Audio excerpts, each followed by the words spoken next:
शांत सा गांव जिसका नाम है टॉब विलेज। यहाँ एक लड़का लकड़ी तोड़ रहा होता है, सिर्फ अपनी स्ट्रॉन्ग पंच से। वो पसीना पोंछता है और बोलता है कि उसका काम खत्म हो गया है। उसका नाम है लो, एज 16 साल। तभी एक लड़की लो को डांटती है कि वो उसके पैर दबाने में मदद नहीं कर रहा। लो शर्माते हुए हाँ बोल देता है। अचानक वो लड़की जंप करती है और किसी को सीधा मुंह पर लात मार देती है, चिल्लाते हुए। वो लड़की यूना होती है। गुस्से में यूना बाकियों से कहती है कि लो से सब काम करवाना बंद करो।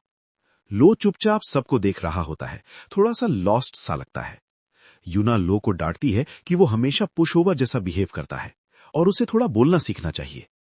लो बोलता है कि उसे फर्क नहीं पड़ता। यूना कहती है कि बात फर्क पड़ने की नहीं है। फिर यूना स्माइल करती है और कहती है कि उसे पता है कि लो कितना काइंड है। लेकिन तभी उसे कुछ याद आता है और वो एक्साइटेड हो जाती है। वो सजेस्ट करती है कि गांव के बाहर चलते हैं। लो धीरे से बताता है कि उसे एक हिडन रास्ता पता है जो गांव के बाहर जाता है। तभी उनकी दादी आ जाती हैं और याद दिलाती हैं कि उन्हें बाहर जाने की परमिशन नहीं है। वो यूना को पकड़कर वापस खींच लेती हैं और जोर से नहीं चिल्लाती हैं।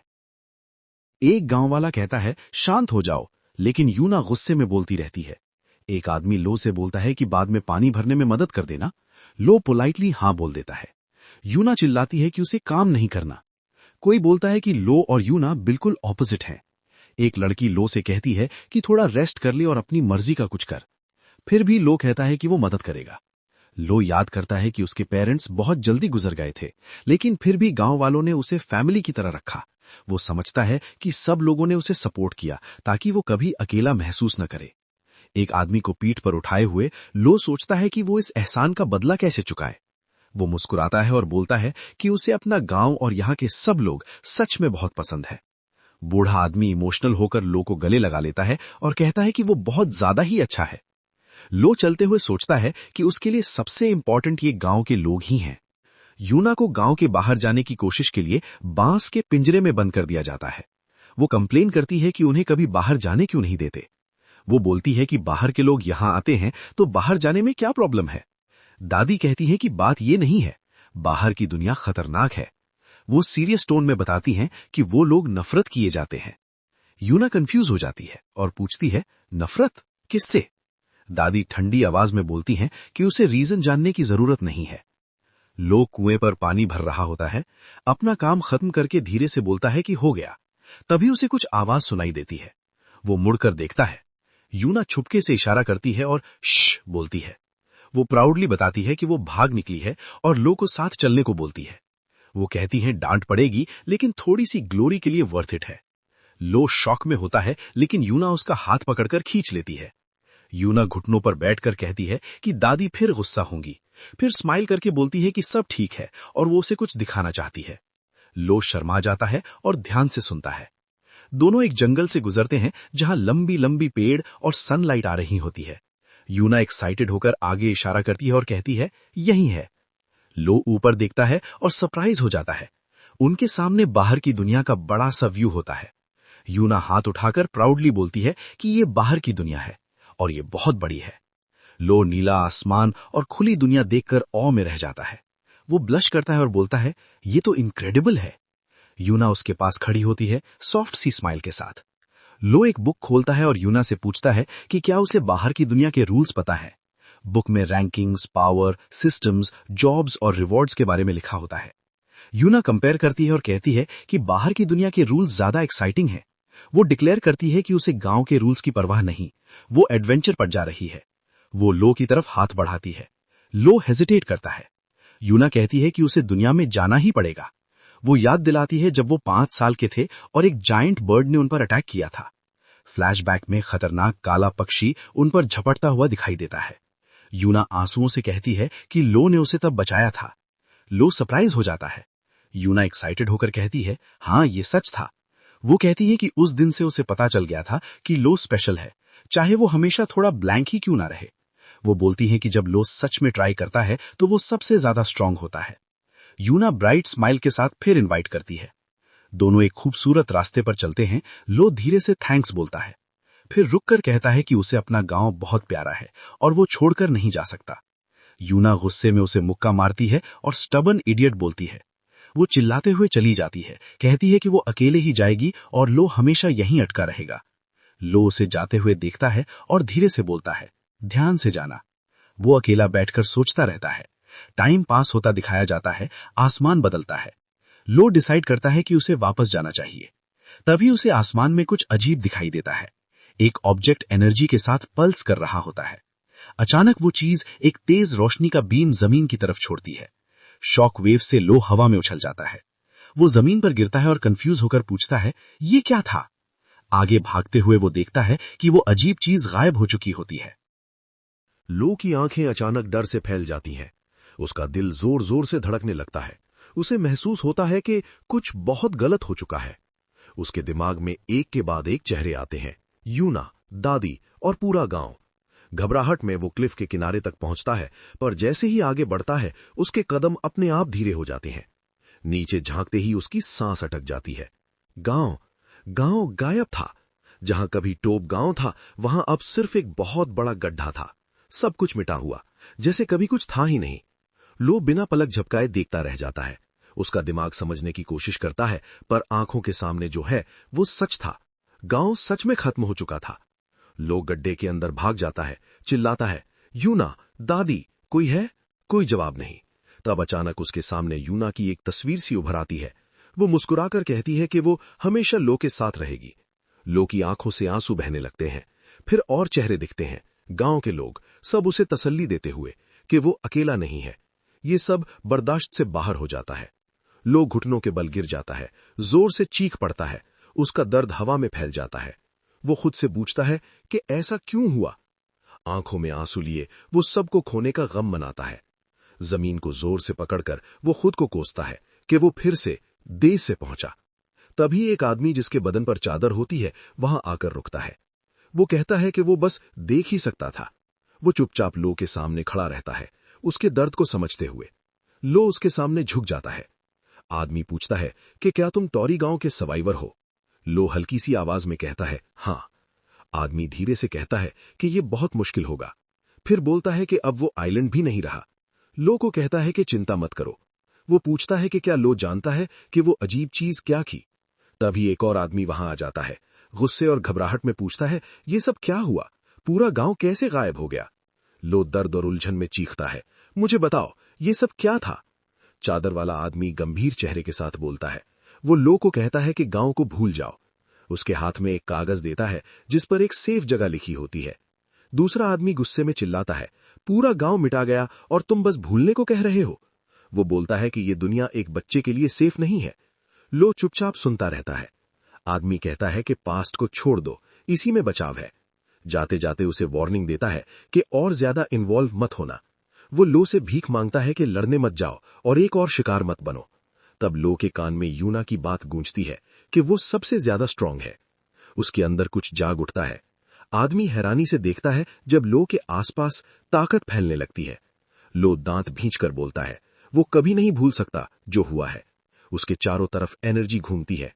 लो जोर से कहता है कि वो आइलैंड पर जाएगा और सबको वापस लाएगा, चाहे कुछ भी हो। तब उसके दिमाग में बचपन की यादें आती हैं।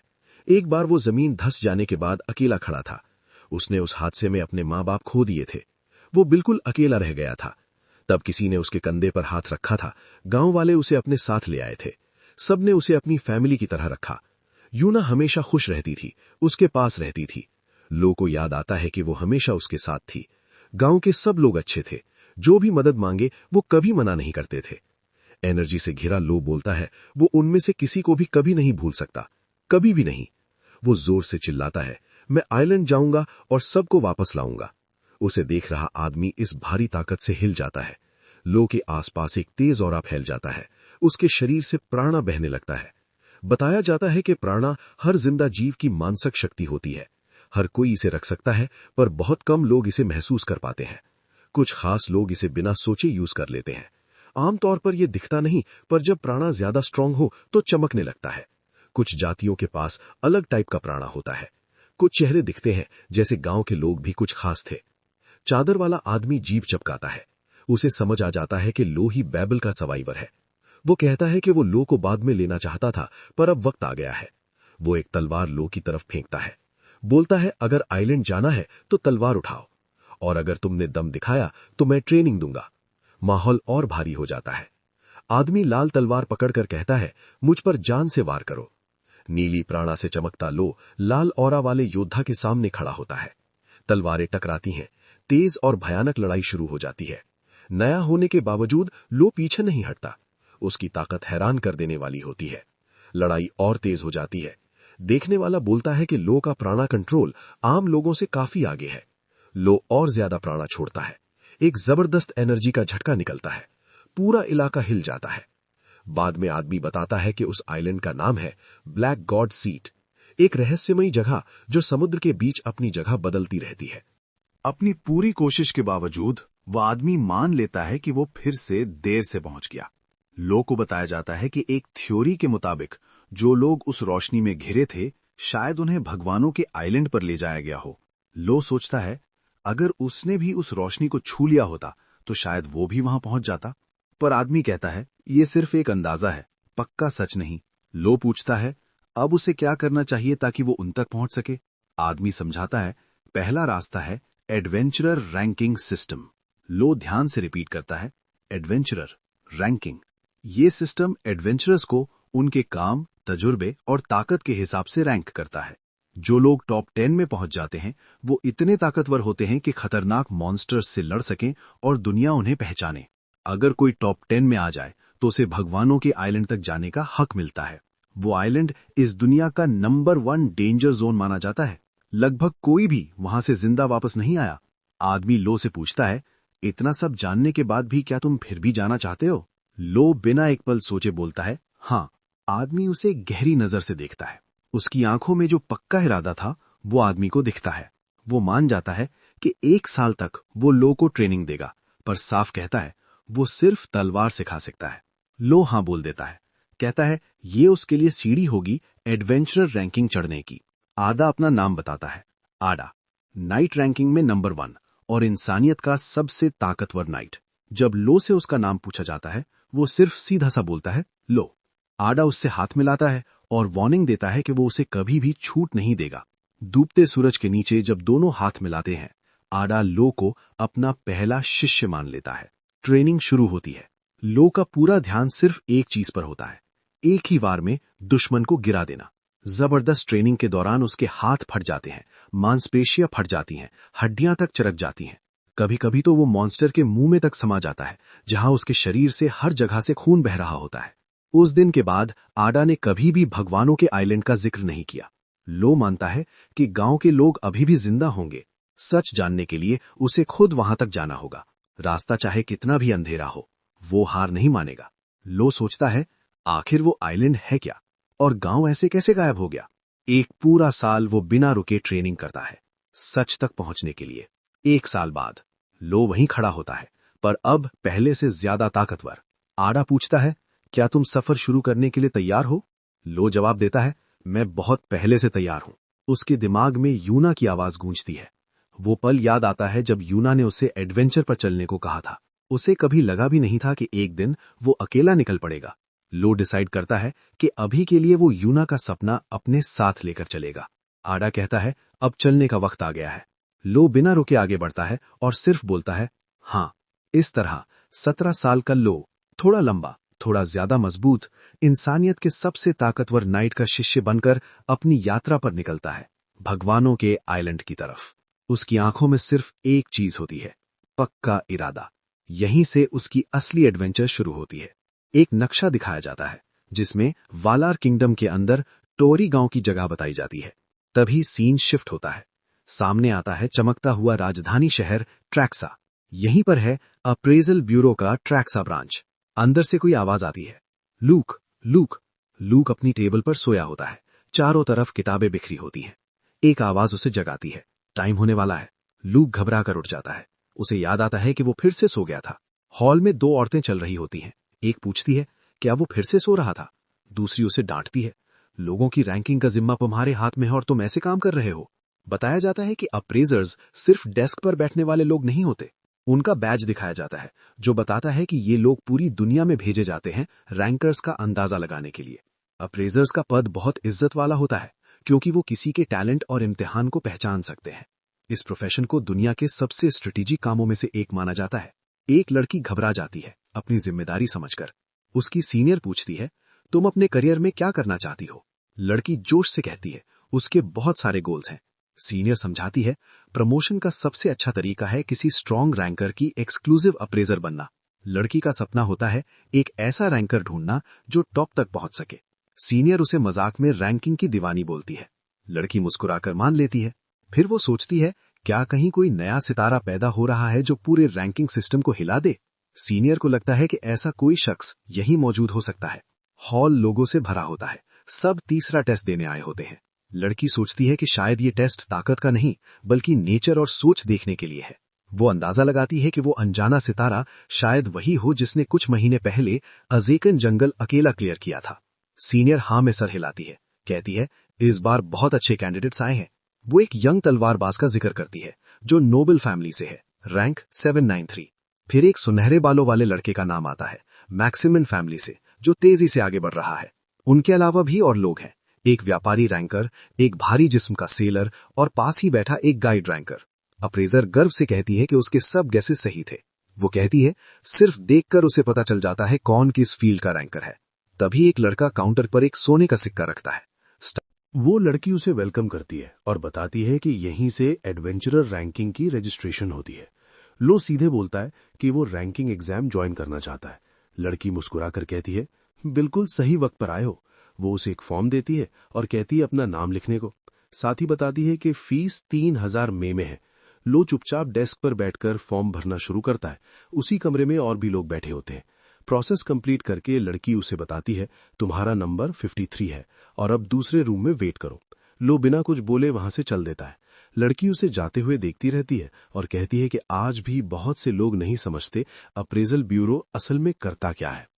वो थोड़ी थकी हुई आवाज में बोलती है कि काफी टाइम बाद उसे ये सब फिर से समझाना पड़ा। तब एक औरत अनाउंस करती है, एडवेंचरर रजिस्ट्रेशन एग्जाम शुरू होने वाला है। वो बताती है कि एग्जाम 3 हिस्सों में होगा, लिखित टेस्ट, शारीरिक टेस्ट और रैंकिंग फील्ड का अंदाजा। लड़की सबको याद दिलाती है कि सिर्फ एक टेस्ट नहीं, पूरा स्कोर मैटर करता है, इसलिए हार मत मानना। लिखित टेस्ट शुरू होता है। सब कैंडिडेट्स पूरी लगन से लिखने लगते हैं। एक एग्जामिनी का हाल खराब हो जाता है। सिलेबस इतना बड़ा और सवाल इतने मुश्किल होते हैं कि वो घबरा जाता है। कुछ देर बाद औरत बोलती है, लिखित टेस्ट का समय खत्म। वो बताती है कि 2 घंटे बाद गांव के पास प्रैक्टिकल टेस्ट होगा। स्कोर्स रेडी होते ही सबको गाइड किया जाएगा। वो लूक को बोलती है कि पेपर्स चेक करना शुरू करो। लूक कुर्सी पर बैठकर आंसर शीट्स छांटने लगता है। तब एक पेपर उसका ध्यान खींच लेता है। नंबर 53, नाम लिखा होता है लू फैंग। जैसे ही लूक आंसर्स पढ़ता है, उसकी आंखें खुल जाती हैं।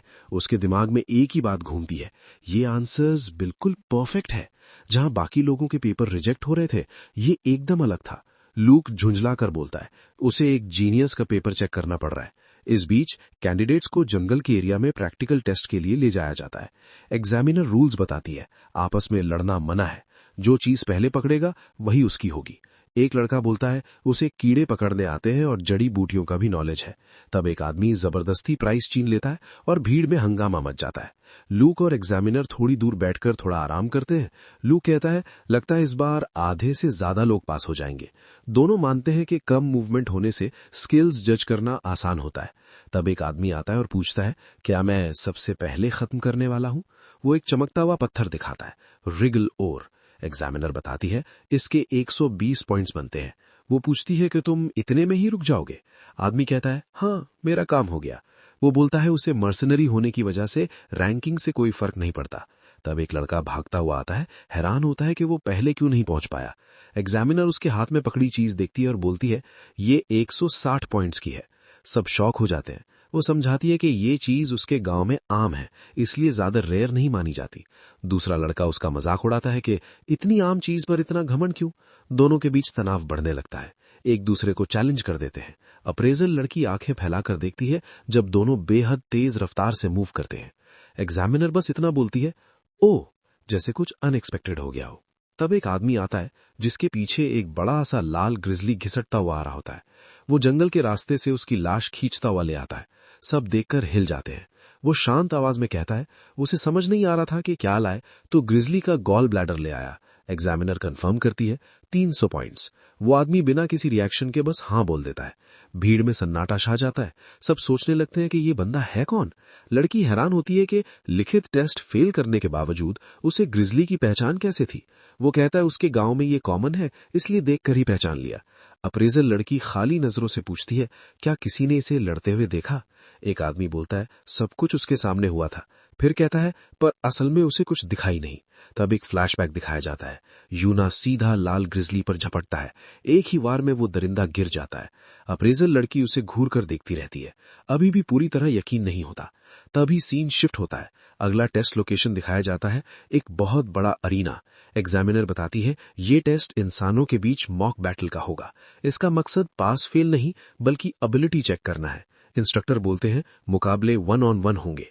एक कैंडिडेट समझ जाता है कि इस स्टेज को सीक्रेट रखा गया था ताकि कोई पहले से प्लानिंग न करे। तब एक भारी जिस्म का आदमी शांत लड़के को चैलेंज करता है।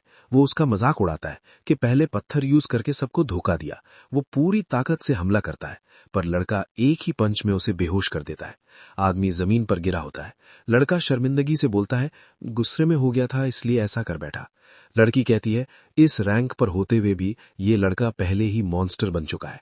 ऑडियंस तालियां और शोर मचाती है। सब सोचने लगते हैं कि अब इसका सामना कौन करेगा। लड़की अंदाजा लगाती है शायद अगला ओपोनेंट एडी हो। वो ऑफिशियल से पूछती है क्या वो एक मैच के फाइटर्स चूज कर सकती है। ऑफिशियल थोड़ा हैरान होता है पर हाँ बोल देता है। ये रेयर होता है पर ठीक है। वो नंबर्स चूज करती है, 27 और 41, और अनाउंस होता है ये होगा 2 वर्सेस 1 मैच अगेंस्ट नंबर 53। सब शॉक हो जाते हैं। लोग कहते हैं क्या ये लड़की पागल हो गई है। ग्रीन बाल वाला लड़का शांत रहकर बोलता है, बहुत टाइम हो गया जब किसी ने मुझे हल्का समझाओ। लड़की लूक से पूछती है, क्या वो सच में ठीक है? दूसरी लड़की कहती है, शायद बिल्कुल ठीक है। लड़की चमक कर मुस्कुराती है। ये फाइट मजेदार होने वाली है।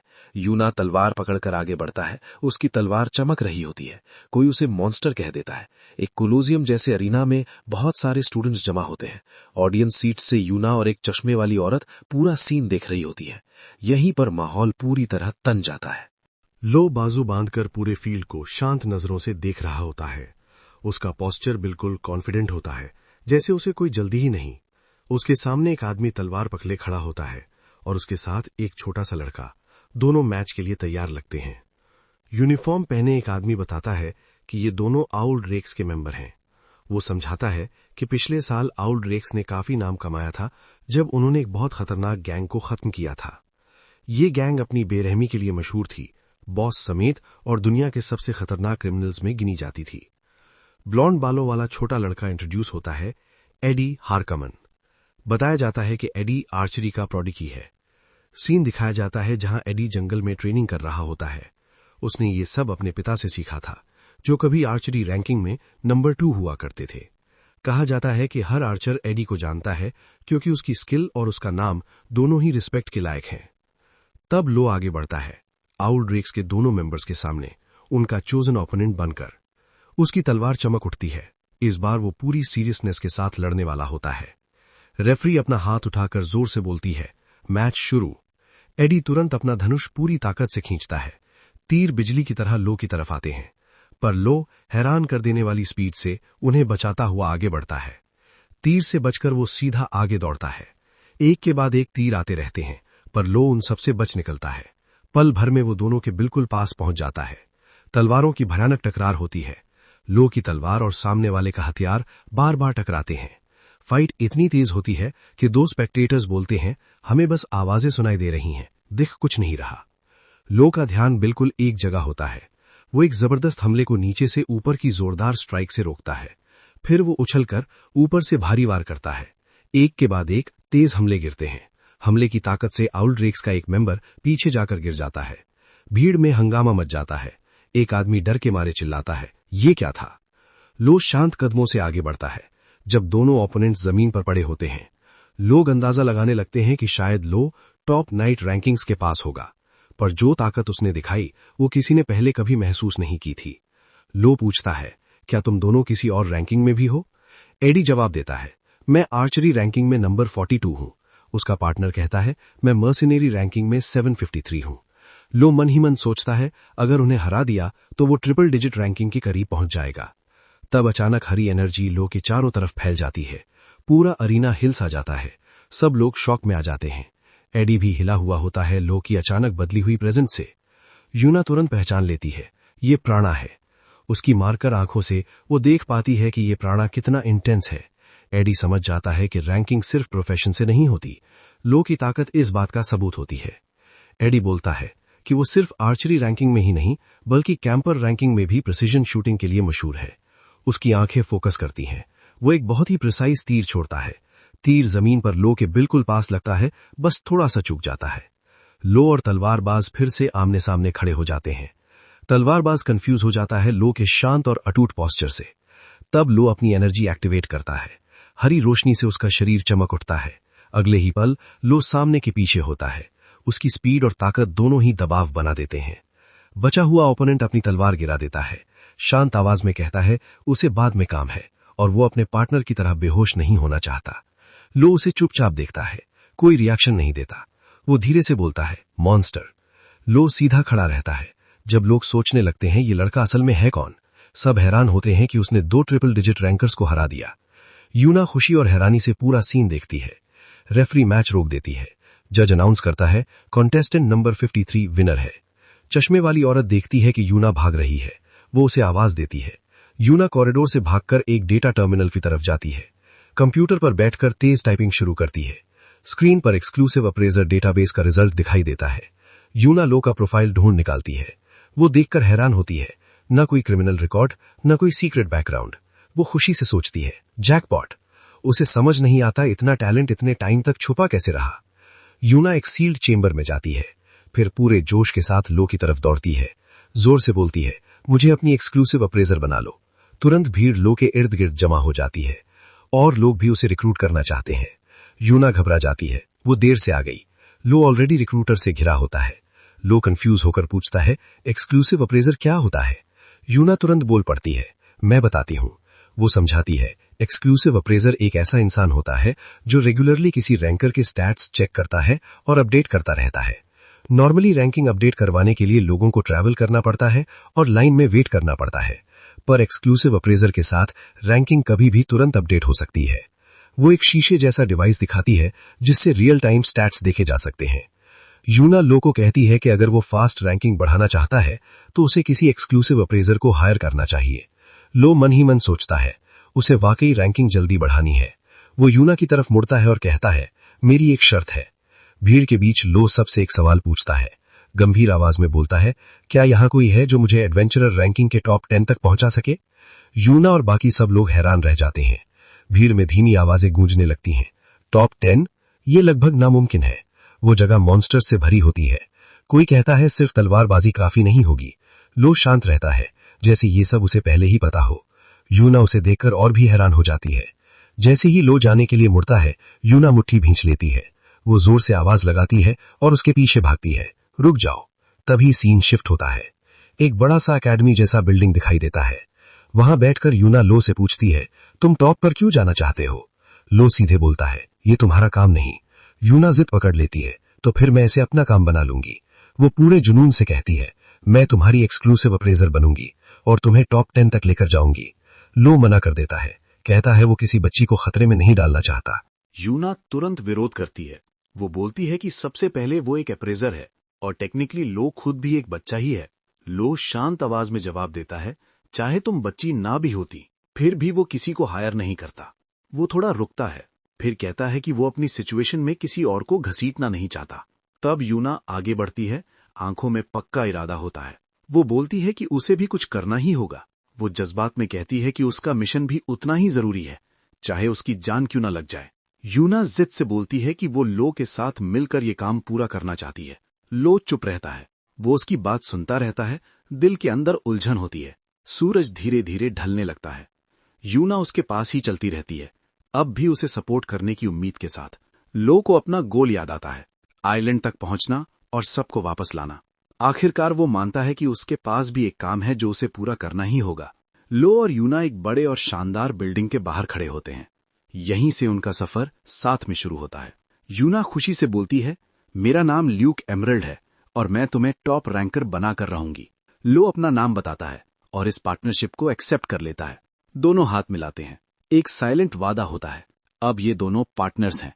तभी सीन शिफ्ट होता है। रात का वक्त होता है। एक छोटा सा कोजी इन दिखाई देता है। ये उनका नया टेम्पररी बेस होता है। यूना जोश में लो को रूम दिखाती है जो उसने रेंट पर लिया होता है। वो एक एक चीज प्राउड फील के साथ बताती है। लो शांति से अंदर आता है और उसकी प्लानिंग की तारीफ करता है। यूना बोलती है, अरे कुछ खास नहीं, पर थोड़ी सी घबरा जाती है। तब यूना चिल्लाती है, तुम्हें यह जगह रोमांटिक वेकेशन स्पॉट जैसी लग रही है क्या? लो तुरंत सॉरी बोलता है और कहता है कि वो बस केयरफुल रह रहा था। यूना इमेजिनेशन में लो को टॉप एडवेंचरर बनते हुए देखने लगती है। लो उसे याद दिलाता है कि इसे किसी और का प्रॉब्लम समझकर मत देखो। यूना तुरंत जोश से हाँ बोलती है। वो लो की तलवार की तारीफ करती है, पर साथ ही बोलती है कि बाकी चीजों में वो थोड़ा सा हमेशा लॉस्ट रहता है। लो बोलता है ये बात उसने पहले भी काफी सुनी है। तब यूना अनाउंस करती है, टेस्ट के रिजल्ट्स आ गए हैं। वो एक्साइटेड होकर दिखाने लगती है। लो की नई रैंकिंग होती है, एडवेंचरर रैंकिंग 2739। यूना उसे बधाई देती है और कहती है कि करंट सिस्टम के हिसाब से ये काफी इंप्रेसिव है। लो हैरान होता है। वो सोच रहा होता है कि शायद वो 3 डिजिट